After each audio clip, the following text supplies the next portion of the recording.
First of all, thank you guys. You made it to the end of the night. Give yourselves a round of applause. I also want to give a shout out to Lore. Lore will be celebrating his 5th year this year, so shout out. Shout out to Bridget. I don't even know how many workshops you've done by yourself, we've done together, you've done with other story coaches and storytellers. But I'm sure it's over 100,000. So give it up for yourself, for your hard work. And you guys are going to learn that I like to clap it up because we're going to celebrate ourselves and celebrate each other. So yeah, let's clap it up to celebration. Okay, so last year I was invited by my Aunt Crystal to run my first 10K race. Around Christmas time, my Aunt Crystal let me know that she wanted to get closer with the younger generation in her family, her nieces and nephews, and I thought that was such a great idea because I wanted a connection with my elders, and I thought a 10K would be like an icing on the cake. We would get to practice together and finish something so magical and have this like accomplishment together. We already did puzzles, we already ran errands and went to each other's houses. So a 10K was just perfect. And I was on a little fitness journey. I had started in October. It was January, so I was like, this is perfect.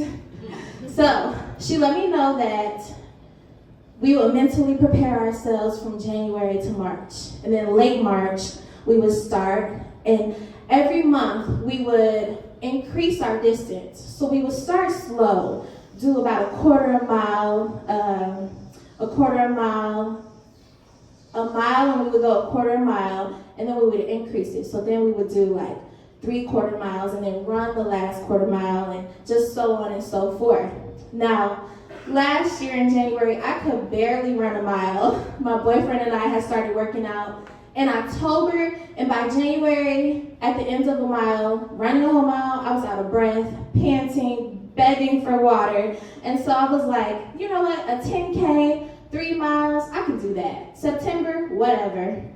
So we started practicing. March came, we ran, did our routine. It was beautiful. May got here, and I had lunch with a friend named Fred.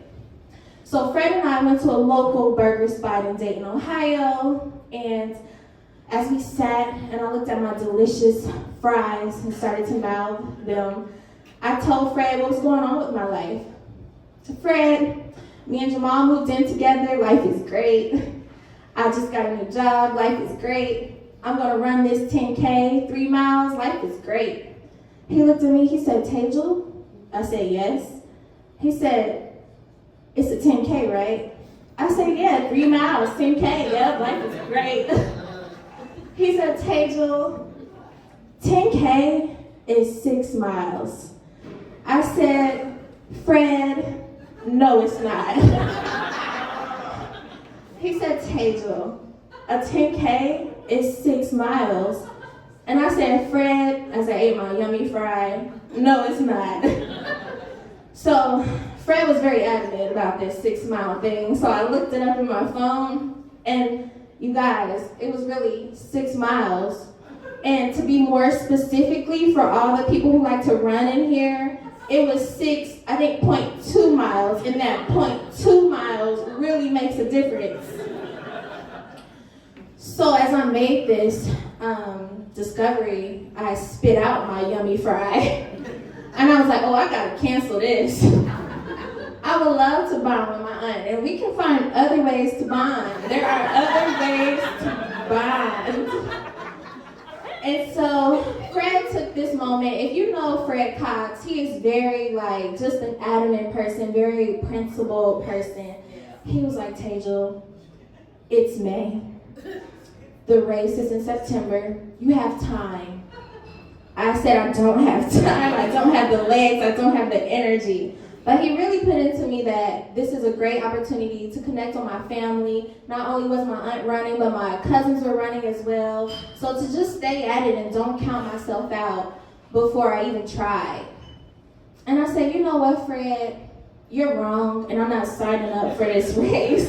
But thank you very much for that perspective. I appreciate that. I just couldn't stop thinking about running that mile and just feeling so tired and sluggish. The 6 miles was out of the question. So we departed. And I still continue to run with my family because I'm like finding room for excuses. I'm like, how am I gonna drop out of this? You know, she gave me the registration form. I still haven't signed up. Maybe I'll miss the deadline or something. We're gonna figure this out.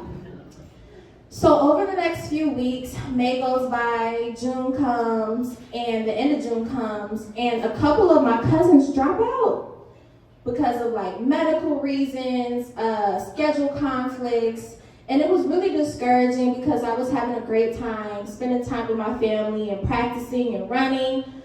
But it was really, really discouraging because they were taking all of the good excuses. Medical reasons, conflict schedules, like, I'm running out of reasons to drop out.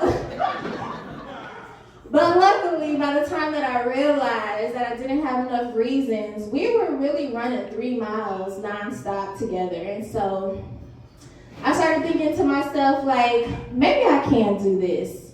You know, I started to feel an obligation. My aunt was really, like eager. And she would wake us up at 6 o'clock in the morning and she would text us and tell us while we were running. It's not about how fast you're going. It's just about finishing it. Don't you stop running. Just go and breathe in and breathe out. She just give us all of these like really dope, blah, blah, blah, affirmations while we were running that kind of helped us get to 3 miles from Panty Te'Jal running 1 mile. So I decided that I was going to go through with the race. Okay, y'all. So I registered. Okay, let's clap it up because I registered. Okay, that's the second step. I paid that late registration fee. Hey. So I registered. July gets here. We up at 1 mile. We're at 4 miles. August gets here. We're at 5 miles. September gets here. We're running. My aunt suggests that we run 6 miles. So instead of meeting at the regular track and field or St. Cloud Park that we went to, she wanted to run from her house to like a well-known street. I don't want to tell y'all because I don't know y'all like that, but if y'all follow me, I'm going to tell y'all, you know what I'm saying? But we ran up a well-known long street and another well-known long street and then ran back to her house. And that equals 6 miles. This was my first time attempting to run 6 miles, y'all. So we showed up at her house, did a little bit of stretching, and we went for it. So we running 1 mile. I'm like, wow, this used to be really hard for me. I just did it. We get to our 2nd mile. I'm like, damn, this new Beyonce album hot. That's what's up. We get on our 3rd mile. I'm like, wow.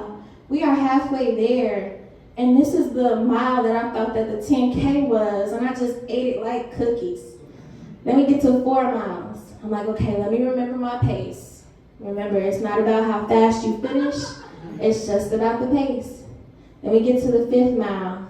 I'm like, dang, I'm really doing this, y'all. I'm really doing this. Let me just get my breath, breathe in, breathe out. Let's not get too excited. Then I start to get closer and closer to the house. And I know that's my finish line. And I make it. And as soon as I make it, I lay on the floor, just flat out, looking at the sky. And I made it first. Don't let my family members tell you anything else if they see this. Yeah, let's clap it up for that.